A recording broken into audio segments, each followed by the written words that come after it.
Hello and welcome to Ask Dalya Live with me, Dalya Massachi. In each episode of Ask Dalya Live, I answer grant-related questions that people like you have asked me. This is the 10th and final episode in the 2021 series. If you missed any of the earlier episodes of Ask Dalya Live, just look for the recordings on the Writing for Community Success page on Facebook, YouTube, or Instagram, all linked below. You may already know that I've been a successful nonprofit grant writer for well over 20 years, working on a wide range of social and environmental issues, and helping organizations raise millions of dollars. I'm pleased to work with new and emerging grant writers as their grant writing coach. If you're looking for support and feedback to help improve your grant writing and management, please check out the coaching link below to learn more. And don't forget about my popular 5-course series, which I co-created with TechSoup. The on-demand series includes everything you'll need to get started on your way to grant success. You can watch a free introductory webinar at the link below. Over the years, I've learned my share of lessons in the grant world, and now I want to share that knowledge with you. So let's take a look at the questions that came in. Question number 1. We want to know how to best spend our time and money. How can we measure the value of our grant writing investment? Well, at first, you may be tempted to think the return on your investment in grant writing is simply the amount of money any specific proposal brings in. You might wonder if all the work involved is actually worth it, right? Well, let's take a closer look. You need to look at the return on your investment in both the short term and the long term. Yes, the easiest way to evaluate success is the check in the mail, but that's missing the larger picture. The grant writing process itself can be extremely valuable to your organization. Collecting all the information you need to prepare a strong application can be a great strategic planning exercise. You will have to think through many needs, assumptions, activities, and intended measurable outcomes of your program, as well as all the costs involved. I've seen many organizations and staff benefit in this way from the grant writing process, and that happens regardless of whether or not they win any specific proposal. And guess what? Once you've invested the time and effort in creating a solid grant proposal template, subsequent versions will take a lot less time. You will have created a document that can be tweaked and updated for months, even years to come. You're about to get a lot of traction out of that document. In fact, some funders specifically encourage you to save time by submitting grant applications you've developed for other funders. In those cases, you would just have to customize the cover letter. Your proposals will also contain valuable gems that can be excerpted and repurposed for many other fundraising or marketing materials. For example, the success stories and programmatic information that you collect for your grant proposal can also go on your website or social media, or it can become a promotional video. Question number 2. Do you have any tips on putting together our project's budget? Your grant proposal narrative, the text portion, will point the way to your proposal budget. In fact, the more directly your narrative flows to your budget, the better. Your budget should be a thumbnail sketch of your whole grant proposal in just one page.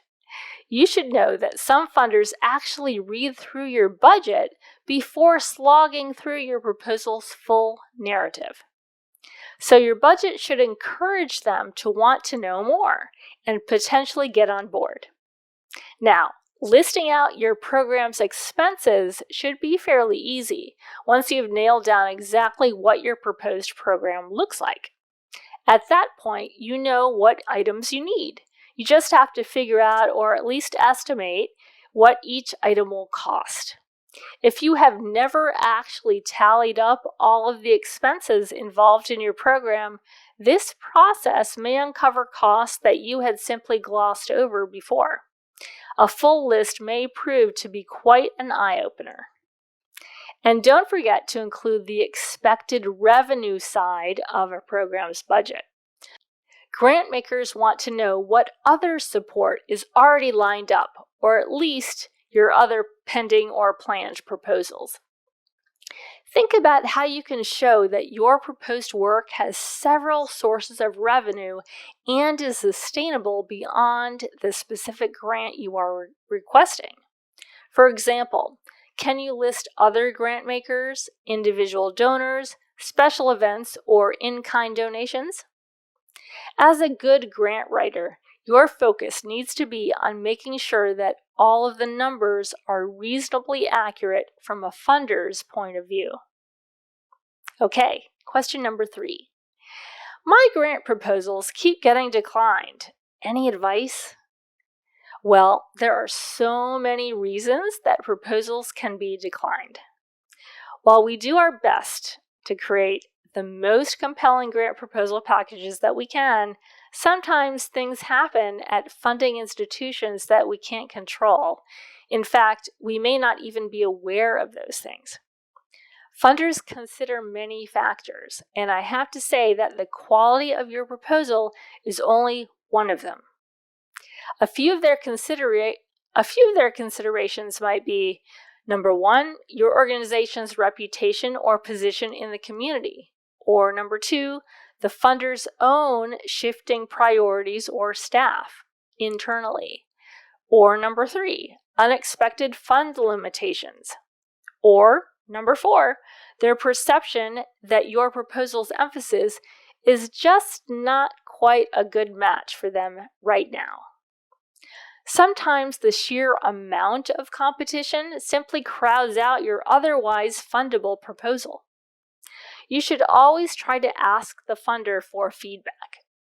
You may get some very useful insights that way. But even if you can't get direct feedback from them, note that frequent rejection of a proposal often means that you're doing something that needs to be improved. It could be a sign that you need to learn more, you need to get better advice, do more research, or ask more questions. It might also be a sign that your project, as you are currently framing it, just isn't very fundable right now. All of this information is very valuable to you. For example, maybe your organization or proposal has some weaknesses that you couldn't see, but the funder could. Or perhaps you just need a few more years under your belt to get a little better known in your field. Or maybe connection with a collaborator could make your proposal more attractive next time. These are just a few examples of the lessons you may learn that can lead to long-term grant writing success. Well, that wraps up the 2021 series of Ask Dalya Live. Thanks for joining me. Check out any of the 10 episodes on the Writing for Community Success Facebook page. Just scroll over to the videos section. And please share them with your friends and colleagues in the nonprofit sector. You can also find the recordings on my YouTube channel, along with many other grant-related videos that I've made. Please follow me on Facebook, Instagram, LinkedIn, YouTube, or Google Business. You can also sign up for my free newsletter for more tips. Just go to my website, www.writingtomakeadifference.com.